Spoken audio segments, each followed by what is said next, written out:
অপ্ৰয়াসে ধন আহৰণৰ প্ৰৱণতা ঈশ্বৰ প্ৰাপ্তিৰ অন্তৰায়।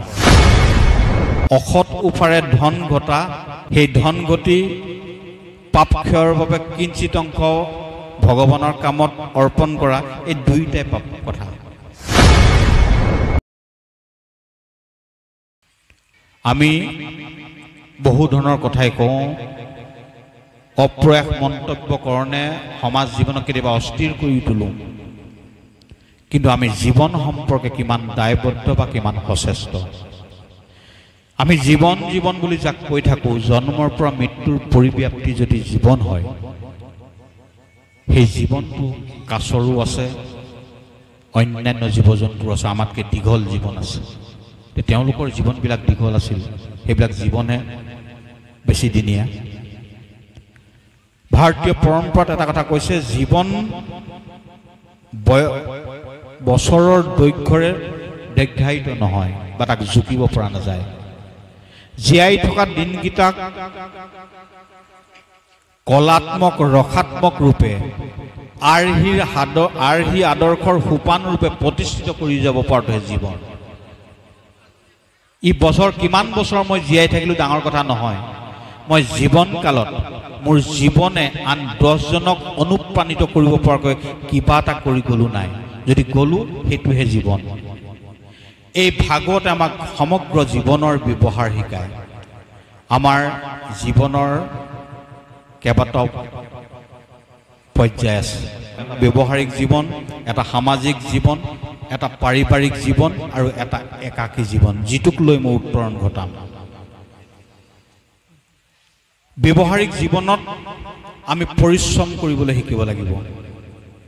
অপ্ৰয়াসে ধন আহৰণৰ প্ৰৱণতা ঈশ্বৰ প্ৰাপ্তিৰ অন্তৰায়। অসৎ উপাৰে ধন ঘটা, সেই ধন ঘটি পাপ ক্ষয়ৰ বাবে কিঞ্চিত অংশ ভগৱানৰ কামত অৰ্পণ কৰা, এই দুইটাই পাপ কথা। যিটো কাম আমাৰ যথোপযুক্ত পৰিশ্ৰমৰ যোগেদি নিৰ্ণীত হৈছে, সেইটোহে আমাৰ প্ৰকৃত পাৰিশ্ৰমিক। এতিয়া আমি আমাৰ সামগ্ৰিক জীৱনত পৰিশ্ৰম কৰিবলৈ শিকিব লাগে। পৰিশ্ৰমৰ যোগেদি সঞ্চয় হোৱা অৰ্থ বা দ্ৰব্যই তাৰ দশাংশ সমাজ জীৱনৰ উত্তৰণৰ বাবে দান কৰিব লাগে। এই যিটো পৰিশীলিত জীৱন, এই ব্যৱহাৰিক জীৱন যাত্ৰাত আমি এইকেইটা কথা যদি লৈ নচলোঁ, তেতিয়াহ'লে সেই জীৱনৰ কেতিয়াও মূল্য হ'ব নোৱাৰে। এক কথা হ'ল, আমি পৰিশ্ৰম কৰিবলৈ শিকিব লাগে। পৰিশ্ৰমৰো ভাগ আছে, অসৎ পৰিশ্ৰমৰ কোনো মূল্য নাই। সৎ পৰিশ্ৰমে আমি অৰ্জন কৰিবলৈ শিকিব লাগে। অৰ্জিত সম্পদৰ দশাংশ সৎ কামত ব্যয় কৰিব লাগে। আৰু এনেদৰে সৎ কামত ব্যয় কৰি কৰা ভোগে কেতিয়াও আমাৰ অপকাৰ নকৰে। আপুনি অৰ্জিত ধনৰ যদি দশাংশ সৎ কামত ব্যয় কৰিছে, বাকী 90% আমি য'ত আপোনাৰ ব্যৱহাৰিক জীৱনত য'তেই নলগাওক, সি পূৰ্ণ প্ৰস্ফুটিত হৈ আহিব। চাবচোন, কুঁৱা এটাৰ পৰা যিমানেই পানী উলিয়াই থকা, তলৰ পৰা নিৰ্মল পানী আহি থাকে, কিন্তু যেতিয়া বহুদিন ব্যৱহাৰ কৰি নকৰাকৈ পেলাই থোৱা হয়, সেই কুঁৱাটো কোনেও ব্যৱহাৰ নকৰে।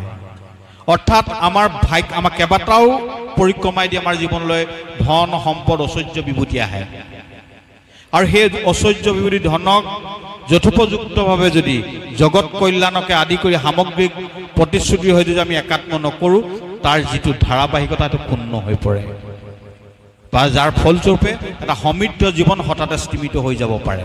সেইকাৰণে জীৱনত সৎ পৰিশ্ৰম কৰিব লাগিব। অৰ্থাৎ ব্যৱহাৰিক জীৱনত আমি পাৰিশ্ৰমিক হ'ব লাগিব, পাৰিশ্ৰমৰ যথাৰ্থ মূল্য আৰু বিনিয়োগ ঘটাব পাৰিব লাগিব। সেইটো হ'ল আমাৰ ব্যৱহাৰিক জীৱন। সামাজিক জীৱনত আমাৰ পাৰদৰ্শিতা লাগিব। আজি চাব, সমাজত বা এটা ক্লাছৰুমত সেইকেইজনহে স্বীকাৰ কৰা হয় যিকেইজনৰ কোনো নহয় কোনো এটা ক্ষেত্ৰত দক্ষতা আছে। কোনোবা এজন ছাত্ৰ যদি পঢ়াত বেয়াও হয়, তেওঁ খেলা ধূলা হওক বা অন্যান্য নৃত্য গীত অভিনয় আদিত যদি দক্ষতা থাকে, তেওঁ শ্ৰেণীকোঠাটোত এটা বিশেষ মৰ্যাদা পায়। অৰ্থাৎ সমাজ জীৱনে অপাৰদৰ্শী ব্যক্তিক কেতিয়াও মনত নাৰাখে। এইটো সমাজক দুখ দি লাভ নহ'ব। এইটো সমাজক কেতিয়াও দুখ দি লাভ নাই। সেইকাৰণে জীৱনত আমি পাৰদৰ্শী হ'বলৈ শিকিব লাগে। অৰ্থাৎ সামাজিক জীৱনত আমাৰ পাৰদৰ্শিতা লাগিব, সাংসাৰিক জীৱনত আমাৰ প্ৰেম লাগিব। আজিকালি চাবচোন সমাজ সংসাৰবিলাক সৰু সৰু, আমাৰ ৩-৪জনৰ মাজতে আমাৰ একোখন সংসাৰ, কিন্তু তাতো সম্প্ৰীতি নাই, তাৰ মাজতো বিভিন্ন ধৰণৰ অসূয়া অশান্তি। ইয়াৰ মূলভূত বস্তুটো হ'ল প্ৰেমৰ দৈন্যতা। প্ৰেমৰ দৈন্যতাৰ বাবে আমাৰ বহু সংসাৰ অকালতে থান-বান হৈ গৈছে। তাৰ সমান্তৰালভাৱে আধুনিক উপজীৱ্যৰ অপপ্ৰয়োগটো আছে। আধুনিক সমাজ ব্যৱস্থাৰ লগত বৰ্তি থাকিবলৈ আমাক সকলো বস্তু লাগিব, শুদ্ধ কথা। আজি এই মাইকটোৰ শব্দ উচ্চাৰণ ৰীতি ভাল হোৱাৰ বাবে 10জনে শুনিব পাৰিছে বা আপোনালোকে শুনি থাকিব পাৰিছে, অন্ততঃ অশান্তি পোৱা নাই। কিন্তু এই মাইকটো সভ্যতাৰ দান। সংস্কৃতি আৰু সভ্যতা দুইটা বস্তু একে নহয়, এইটো আমি সদায় মনত ৰাখিব লাগিব। মাইকটো মুখ্য নহয়, মুখ্য হ'ল আমাৰ ভাগৱত সংস্কৃতি। ভাগৱতৰ ওপৰত আলোচনা কৰাৰ পৰম্পৰা বা আমাৰ সংস্কৃতিটোৱে মূল, কিন্তু সেই পৰম্পৰাটোক অতিৰিক্ত কলেবৰ্তা দিছে সভ্যতাৰ অৱদানে। এই মাইকটো নোহোৱালৈও কথা ক'ব পৰা হ'লহেঁতেন, অকণমান মই জোৰ ডাঙৰকৈ ক'ব লাগিলহেঁতেন, আপোনালোকে শুনাত অকণমান কষ্ট হ'লহেঁতেন। কিন্তু আমি মূলভূত সংস্কৃতিক বাদ দি সভ্যতাৰ অৱদানটোকে জীৱনত গ্ৰহণ কৰি লোৱাৰ বাবে বহু সংসাৰ আজি থান-বান হৈছে। জাতীয় জীৱনৰ কথা, জাতীয় জীৱনৰ ঊৰ্ধত কেতিয়াও নোকোৱাকৈ থাকিব নোৱাৰে বা জাতীয় জীৱনৰ ঊৰ্ধত যাব নোৱাৰে। আজিৰ তাৰিখত ইণ্টাৰনেট ব্যৱস্থাটোৱে হওক বা মোবাইলৰ অতি উচ্চস্তৰীয় সংস্কৰণৰ বাবে হওক, বহু সাংসাৰিক জীৱনত ব্যাঘাত জন্মিছে। এইটো বাস্তৱ সত্য। চাবচোন, ইয়াত যিটো প্ৰেম মোৰ সন্তানৰ প্ৰতি থাকিব লাগিছিল, যিটো প্ৰেম মোৰ স্বামীৰ প্ৰতি বা পত্নীৰ প্ৰতি থাকিব লাগিছিল, সেই প্ৰেমটো মোৰ একীভূত হৈছে সভ্যতাৰ উপজীৱ্যৰ মাজত, মোবাইলটোৰ মাজত। যাৰ ফলস্বৰূপে আধুনিক উপজীৱ্যক অত্যাধিক আদৰি লোৱাৰ বাবে আমাৰ সমাজ ব্যৱস্থাৰ মাজত এটা প্ৰভাৱ পৰিছে।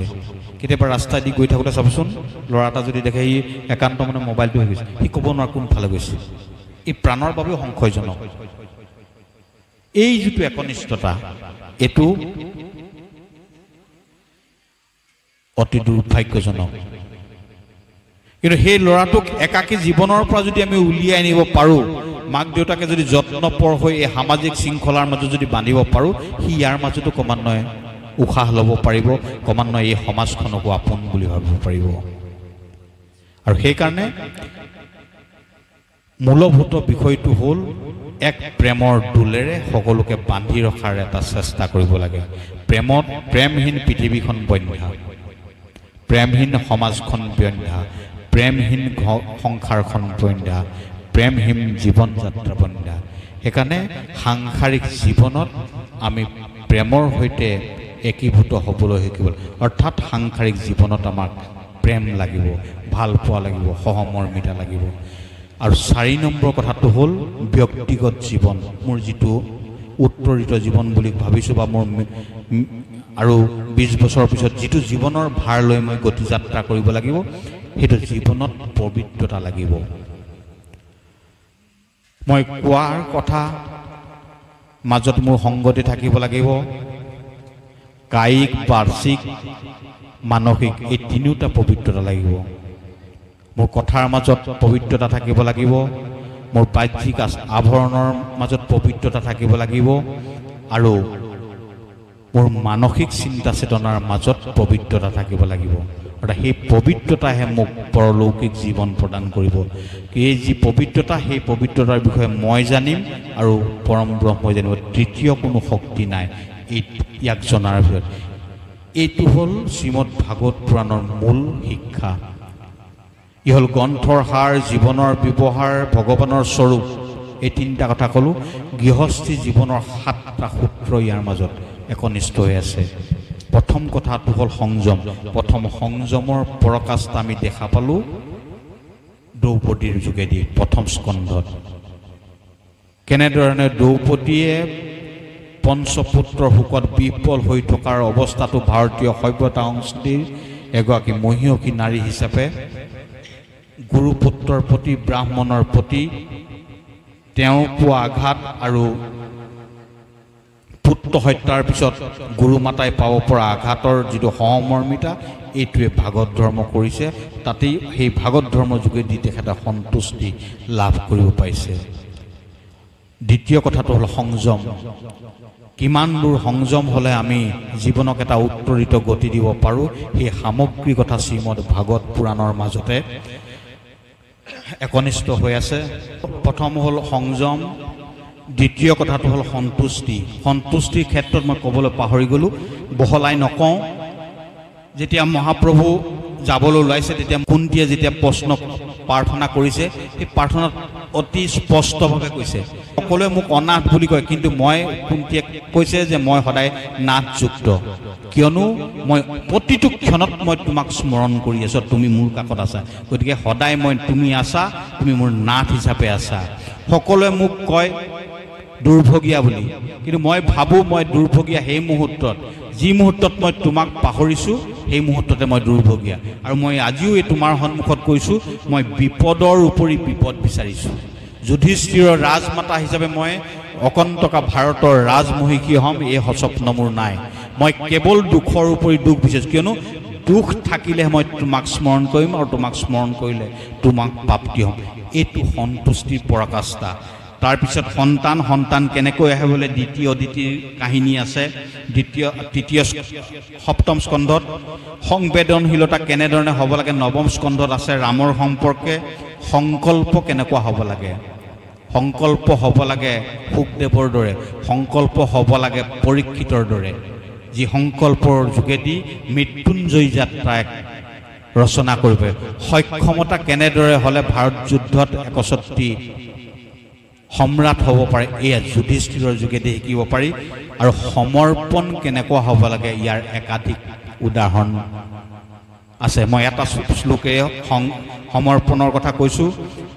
দ্ৰৌপদীক যেতিয়া বস্ত্ৰ হৰণ কৰিছে, দ্ৰৌপদীয়ে প্ৰথমতে এখন হাতে বস্ত্ৰ ধৰি ভগৱানক মাতি আছে, ভগৱান অহা নাই।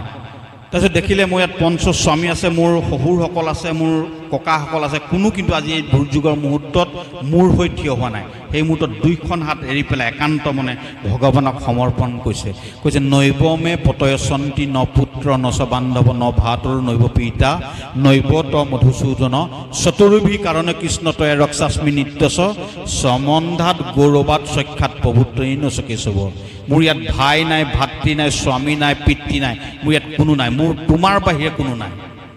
মই এৰি দিলোঁ, মোক উলংঘন কৰে, মোক কি কৰে ক'ব নোৱাৰোঁ, কিন্তু মই উদ্ধ হস্তেটো কৈছোঁ কেৱল তুমি আছা আৰু তুমি মোক ৰক্ষা কৰিব লাগিব। সমন্ধাত তোমাৰ মোৰ মাজত এটা সম্বন্ধ আছে। গৌৰৱ, তুমি ঐশ্বৰ্যশালী ভগৱান, তোমাৰ গৌৰৱ আছে। সমন্ধাত গৌৰৱাত সখ্যাত, তোমাৰ মাজত সখীত্বৰ সম্পৰ্ক আছে, তোমাৰ সখীৰ পত্নী। সমন্ধাত গৌৰৱাত সখ্যাত প্ৰভুত্বেই নচকি চাব, তুমি সৰ্বসমৰ্থৱান ভগৱান, তোমাৰ সকলোতে প্ৰভুত্বতা আছে। এই চাৰিটা কাৰণতে তুমি মোক উদ্ধাৰ কৰিব লাগে। এনে সমৰ্পণযুক্ততা থাকিলে যিকোনো ৰমণীয়ে পৰম ব্ৰহ্মৰ কৃপা লাভ কৰিব পাৰিব। ই সমৰ্পণৰ এক অন্যতম জীৱন্ত উদাহৰণ। মহাপুৰুষ শ্ৰীকৃষ্ণদেৱ যাবলৈ ওলাইছে, দ্ৰৌপদী সুভদ্ৰা আহিছে, নিজৰ ভনীয়েক সুভদ্ৰাৰ ইপিনে পুত্ৰ অভিমন্যুক বধেই হ'ল যুদ্ধত। প্ৰভুৱে আলিঙি ধৰি স্নেহৰ ভনী সুধিছে যে তই মোৰ পৰা এই মুহূৰ্তত কি বিচাৰ। ভাবিছক সুভদ্ৰাই বিচাৰিব লাগিছিল সেই মুহূৰ্তত যে মোৰ এটাই মাত্ৰ সন্তান আছিল, তুমিতো চান্দিপনীৰ ঋষিক মিত্ৰপুত্ৰ আনি দিলা, মোৰ এই পুত্ৰক আনি দিয়া। কিন্তু সমৰ্পণ উচ্চস্তৰীয় ভগৱানৰ ভগ্নী, আৰু সেইকাৰণে তেওঁ ভগৱানৰ ভগ্নীও কৈছে। তেওঁ চিধাই কৈছে কৃষ্ণ তদীয় পদ পংকজ পঞ্জনান্তে অদ্যয়েব বিশতু মানসু ৰাজহংস পান পয়ান সময় কফবাত পীতে কণ্ঠাবৰুদ বিদ স্মৰণং কুতস্তে। হে কৃষ্ণ তজু পাদ পদ্ম, নামঘোষাত আছে, হে কৃষ্ণ তজু পাদ পদ্ম পঞ্জৰৰ ভিতৰে মূৰ মন ৰাজহংস পক্ষী থাকুক প্ৰভু সৰ্বদা। প্ৰাণপয়ানৰ সময়ত কফ বাতপিত্ত আদি যত কণ্ঠ নিৰোধনে তোমাৰ স্মৰণ কথা। এতিয়াতো দূৰ কথা, মোৰ শক্তি সামৰ্থ্য আছে তোমাৰ নিত্য স্মৰণ কৰিম। যেতিয়া মোৰ জীৱনৰ শেষ কাল আহিব, কফ বাত পিত্তই যেতিয়া মোক চেপা মাৰি ধৰিব, সেই মুহূৰ্তত মই তোমাক কেনেকৈ স্মৰণ কৰিম, তাৰ প্ৰভু তুমি এটা ব্যৱস্থা কৰি থৈ যোৱা। সমৰ্পণ যদি এনে উচ্চস্তৰীয় হয়, তেতিয়াহ'লে ভগৱানৰ ভগ্নী ৰূপেও জন্মগ্ৰহণ কৰাত কৰিব পৰা যায়। ইয়াতকৈ আটাইতকৈ গুৰুত্বপূৰ্ণ মই কেইটামান কথা কৈ থৈ গৈছোঁ। ইয়াৰ মাজত আছে ষষ্ঠ স্কন্ধত আছে সৰ্ববিঘ্ন নাশক, বিজয়, আৰোগ্য আৰু ঐশ্বৰ্য প্ৰদায়ক নাৰায়ণ কৱচ। কেতিয়াবা যদি সময় হয়, কেতিয়াবা মই নাৰায়ণ কৱচ হয়। গৃহস্থী ধৰ্মক সমৃদ্ধ কৰিব পৰা সৰ্ববিঘ্ন নাশক, বিজয়, আৰোগ্য। মই নতুন প্ৰজন্মৰ যিসকল ব্যক্তি আছে, মই তেখেতসকলক কওঁ যে ভাগৱত নিজৰ ধৰ্ম, ভাগৱতটো প্ৰদৰ্শনমূলক ধৰ্ম নহয়। আত্মমুখী চেতনাই যদি ভাগৱতৰ মাজত অৱগাহন কৰে, জীৱনৰ সকলো সমস্যাৰ সমাধান আছে। মই তাৰ মাত্ৰ কেইটামান সমাধানৰ কথা কৈ থৈ গৈছোঁ। ইয়াৰ মাজত আছে নাৰায়ণ কৱচ। আমি জীৱনত কি বিচাৰোঁ? ঐশ্বৰ্য বিভূতি বিচাৰোঁ। আমি সকলো বাধা বিঘ্নিৰ ঊৰ্ধত বিচৰণ কৰিব বিচাৰোঁ। এই সকলো ঊৰ্ধত বিচৰণ কৰিব এক আমোঘ অস্ত্ৰ আছে, নাৰায়ণ কৱচ ষষ্ঠ স্কন্ধত আছে। ইয়াৰ মাজত আছে পুংখবৰ্ণ ব্ৰত, যি ব্ৰতৰ যোগেদি অদিতিয়ে 49জন মৰুদগণক জন্ম দিছিল, যি আমাৰ সকলোৰে প্ৰাণবায়ু হিচাপে আজিও আমাক বৰ্তাই ৰাখিছে। পুংখবৰ্ণ ব্ৰত আছে, ই সৰ্বকামনা পূৰক। ই আছে ষষ্ঠ স্কন্ধতে আছে। ই সৰ্বকাম পূৰণকাৰক পুংখবৰ্ণ ব্ৰত আছে। ইয়াৰ মাজত আছে দুৰ্ভাগ্য নাশক, ঋণ মুক্তি আৰু শত্ৰুৰ পৰা মুক্তি প্ৰদায়ক গজেন্দ্ৰ স্তৱন। ই আছে অষ্টম স্কন্ধত। কেতিয়াবা পঢ়িব গজেন্দ্ৰ স্তৱন, কেনেধৰণে গ্ৰাসগ্ৰস্ত হোৱাৰ পিছতো গজেন্দ্ৰই মুক্তি লাভ কৰিলে। আৰু প্ৰভু ভগৱানে গজেন্দ্ৰ স্তৱৰ শেষত কৈছে, যি ভক্তিভাৱে ইয়াক এই স্তৱ পাঠ কৰিব, সি অনায়াসে সকলো বিপদ বিঘ্নিৰ পৰা মুক্তি হ'ব। আমাৰ জীৱনৰ সাংসাৰিক জীৱনক সমৃদ্ধ কৰিব পৰা সকলো কথা ইয়াৰ মাজত আছে। তাৰপিছত অভীষ্ট সন্তান প্ৰদায়ক ইয়াত পবিব্ৰতৰ কথা আছে। দ্বিতীয় কশ্যপৰ যোগেদি যেনেকৈ যেতিয়া বলিয়ে সমগ্ৰ দেৱগণক স্বৰ্গচ্যুত কৰিলে, সেই মুহূৰ্তত দেৱমাতা দ্বিতীয়ে স্বামীক কৈছে যে মোৰ পুত্ৰসকলক পুনৰ প্ৰতিষ্ঠা কৰিব পৰাকৈ বলিক পৰাভূত কৰিব পৰা এটি সন্তান মোক লাগে। এতিয়া কৈছে যে পৰম বৈষ্ণৱ বলি ব্ৰাহ্মণ আৰু বৈষ্ণৱসকলৰ দ্বাৰা ৰক্ষিত, গতিকে বলিক পৰাভূত কৰিব পৰা কোনো শক্তি এই মুহূৰ্তত নাই। কিন্তু তথাপি যদি তুমি অসাধ্য সাধন কৰা, যদি পবিব্ৰত কৰা, এই পবিব্ৰতৰ যোগে যি পুত্ৰ জন্ম হ'ব, সেই পুত্ৰই তোমাৰ অগ্ৰজ ইন্দ্ৰৰ পুনৰ স্বৰ্গপ্ৰাপ্তিৰ সহায়ক হ'ব। আৰু সেই পবিব্ৰত ব্ৰত ধাৰণ কৰিয়ে দ্বিতীয়ে বামন ভগৱানক জন্ম দিছে। অৰ্থাৎ মনোমত পুত্ৰ লাভৰ অভীষ্ট সোপানৰূপে শ্ৰীমদ ভাগৱতৰ অষ্টম স্কন্ধত পবিব্ৰতৰ কথা আছে। ইয়াৰ উপৰিও আছে পেটত্ব বিমুক্তি প্ৰদায়ক। সকলো আমি ধুন্দুকাৰীৰ কথা জানো। আৰু জীৱনৰ সমৃদ্ধ ভক্তি মাৰ্গক সমৃদ্ধ কৰিব পৰা ভক্তি জ্ঞান বৈৰাগ্য, ভক্তিৰ দুই পুত্ৰ জ্ঞান বৈৰাগ্যক উজ্জীৱিত কৰিবৰ বাবে চতুষ্চনকে কৰা ভাগৱতৰ কথা আছে। সমগ্ৰ সাংসাৰিক জীৱনৰ পৰিত্ৰাণৰ সোপান এই ভাগৱতৰ মাজত আছে। সেয়ে মই ভাবোঁ নতুন প্ৰজন্মই ভাগৱতৰ ওপৰত কিছু অনুপ্ৰৱেশ কৰাৰ ক্ষণ আহি পৰিছে। চক সমাজখন বিচূৰিত হৈ গৈছে। আজিকালি চাব, অপ্ৰয়াস মন্তব্যকৰণৰ যোগেদি নতুন প্ৰজন্ম বহুধা ধাবিত হৈছে। আজি চাব, সন্মুখত থাকি এষাৰ কথা নকোৱা এটা ল'ৰাই ছ'চিয়েল মিডিয়াত বা যিকোনো সামাজিক মাধ্যমত আমেৰিকাৰ ৰাষ্ট্ৰপতিয়ে কি কৰিব লাগে তাৰ উপদেশ দিয়ে। কোনোবা এজনৰ অপাপগ্ৰস্ত হৈ কেতিয়াবা শৌৰ্য কাৰ্য কৰিছে, কোনোবাই চুৰ কৰা মহাপাপ, মই তাক সমৰ্থন নকৰোঁ। কিন্তু সেই অভাৱগ্ৰস্ত চুৰজনক শাসনৰ বাঘজুৰি হাতত তুলি নিৰ্মমভাৱে প্ৰহাৰ কৰি হত্যা কৰা কোনো গুণেই বাঞ্ছনীয় নহয়। আৰু এইবিলাক আসুৰিক তৃপ্তি ক্ৰমান্বয়ে উদ্ভাৱিত হৈছে আৰু এনে আসুৰিক প্ৰৱণতাৰ পৰা এটা শুদ্ধ সত্য পথৰ সন্ধান দিবৰ পৰা অদ্বিতীয় সোপান হ'ল শ্ৰীমদ ভাগৱত পুৰাণ। ইয়াৰ প্ৰত্যেক শ্লোকে শ্লোকে ৰস আছে, প্ৰত্যেক শ্লোকে শ্লোকে এটা শাশ্বত জীৱন গাথাৰ সোপান আছে। মই ভাবোঁ নতুন প্ৰজন্মই ভাগৱতক নতুন দৃষ্টিকোণেৰে আদৰি ল'লে আমাৰ সমাজ ব্যৱস্থা, আমাৰ সামগ্ৰিক ৰাষ্ট্ৰীয় ব্যৱস্থা উজ্জীৱিত হ'ব। এনে ইতিমধ্যে দশমৰ মধ্যম ভাগত উপস্থিত হৈছে, বাললীলা সম্পূৰ্ণ হৈছে। এই মহাপ্ৰভুৱে এই বাললীলা তিনিটা ৰূপতে কৰিছে। সচ্চিদানন্দ ৰূপায় বিশ্ব উৎপত্তি আদি হেতুবে তাপত্ৰয় বিনাশায় শ্ৰীকৃষ্ণং বয়ং নম।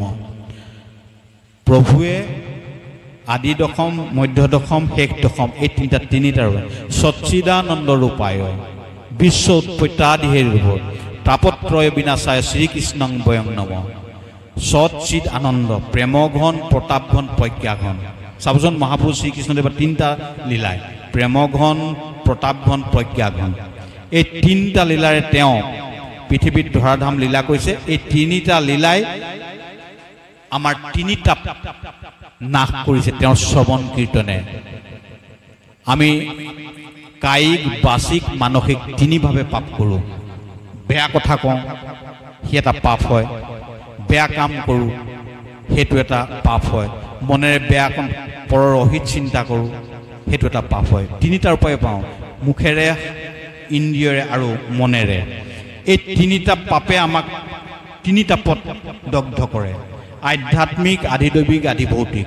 এই তিনিটা তাপেই, তিনি পাপ, তিনি তাপ, আধ্যাত্মিক, আধিদৈৱিক, আধিভৌতিক। এই তিনি তাপৰ পৰা পৰিত্ৰাণ দিব পৰা একমাত্ৰ গাথা হ'ল সচ্চিদানন্দ স্বৰূপ, প্ৰেমঘন, প্ৰতাপঘন, প্ৰজ্ঞাঘন প্ৰভুৰ দিব্যলীলা। গুষ্ঠলীলাত প্ৰভুৱে প্ৰেমঘন মূৰ্তি। চাবচোন ৰাস ক্ৰিয়া কৰি কংস বদলকে প্ৰভুৱে চেণ্ডেলো পিন্ধা, জোতা চেণ্ডেলো পিন্ধা নাই, কি কয় চিলাই কৰা কাপোৰ পিন্ধা নাই, অস্ত্ৰ ধৰা নাই, এইবিলাক কাম কৰা নাই। কেশ মৰ্দন, চুলি কটা নাই, সোণৰ অলংকাৰ পিন্ধা নাই, এইকেইটা কাম কৰা নাই। এই পাঁচটা কাম কৰা নাছিল। কি কাৰণে কৰা নাছিল? সমনীয়াখিনিয়ে যাতে তেখেতক বেলেগ বুলি নাভাবে। ইয়াত যিজন মানুহৰ অত্যাধিক সাজ সজ্জাৰ মাজত পৰিৱৰ্তন আছে, সেই মানুহজনক প্ৰত্যেকে বেলেগ দৃষ্টিয়ে চায়, যাতে প্ৰভুৱে কোনো কাৰণতে তেখেতৰ অনুচৰসকল, তেখেতৰ সংগীসকলৰ ভাৱ যাতে বিচ্ছুৰিত নহওক তেওঁৰ পৰা। সেইবাবে এই পাঁচটা কাম কৰা নাই। কেৱল প্ৰেমৰ মধুৰ মূৰ্তিৰূপে তেখেতে কৰ্ম সম্পাদন কৰিছে। তাৰপিছত কংস বধ কৰাৰ পিছতে প্ৰভুৱে শিক্ষা গ্ৰহণৰ কাৰণে চান্দিপনী আশ্ৰমলৈ গৈ 64 দিনত 64 কলা শিকি তাৰপিছত মথুৰালৈ প্ৰত্যাগমন কৰিছে। তাত কংসবধৰ পিছত জৰাসন্ধৰ অত্যাচাৰৰ বাবে প্ৰভুৱে তাত নাথাকি কেৱল মাত্ৰ যুদ্ধৰ যোগেদি পদাতিক বা অন্যান্য সৈন্যক্ষয় ৰোধ কৰিবৰ বাবে দ্বাৰকালৈ গুচি গৈছে। দ্বাৰকাৰ পৰা তেওঁ প্ৰতাপঘন, শৌৰ্য বীৰ্যশালী। দ্বাৰকাৰ পৰা তেওঁ দুষ্টক দমন কৰিছে। দুষ্টক দমন কৰি ৰাজ্য প্ৰতিষ্ঠা কৰি এজন প্ৰতাপী দিব্য যাদৱ ৰূপে তেখেত প্ৰতিভাত হৈছে।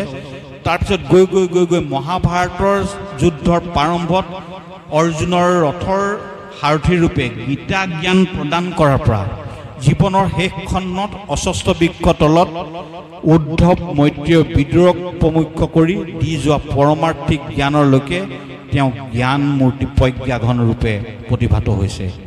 এনে ভাওনাত চাওঁতে সদায় সেইধৰণে চাব, বোলে কোনজন কৃষ্ণৰ ৰাসলীলাৰ আগৰ কৃষ্ণজন, তেখেতক মুৰুলী প্ৰেমৰ মূৰ্তি হিচাপে চাব। ৰাসলীলা অকিবকে দ্বাৰকা প্ৰতিষ্ঠা কৰি মহাভাৰতৰ যুদ্ধৰ প্ৰাকখনৰ যিজন কৃষ্ণ, সেইজনক শৌৰ্য বীৰ্যশালী হিচাপে চাব।